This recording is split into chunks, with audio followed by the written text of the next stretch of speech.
No one prepares you for the very first time, and every time a patient looks at you and says, "I'm ready."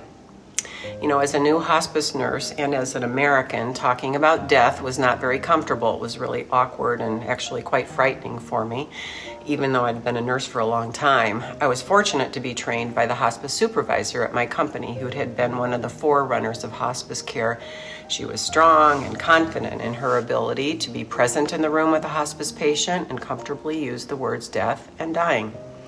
Not just passing away or passing on. No, she taught me to look a patient directly in the eyes and be comfortable in saying hospice is about dying, and we will be there with you, but your death is approaching.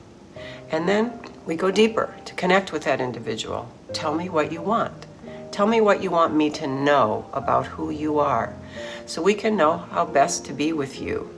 Tell me what I can do to help you do what you want, to just enjoy being the best you can be. Tell me who you want to be, how you want me to be with you. You can tell me everything, and I'm going to answer as honestly as I can in the moment.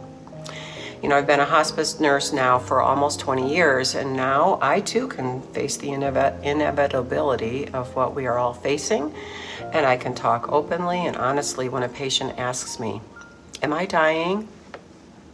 Am I dying now?" I just lost a patient with ALS this week who was so very brave, and he was young enough to want to live as long as possible.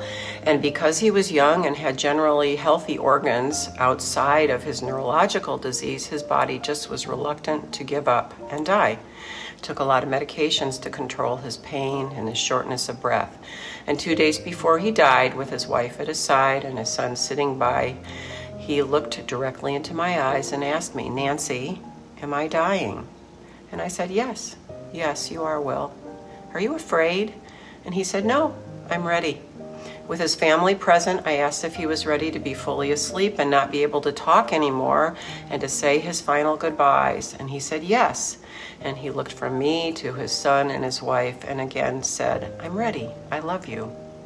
We didn't need to change anything in his plan of care. His spirit just seemed to have made a clear decision, and his body listened. Will went to sleep that evening and was peaceful in those final last 36 hours of dying. His wife was on one side of his bed and one of the dogs between his legs and the other two at the foot. And this is the privilege it is to watch a precious human life finish. It's the contract on the living side. Don't ever be afraid of hearing "I'm ready," but always hold on to the wonder and the honor it is to be there with your patient.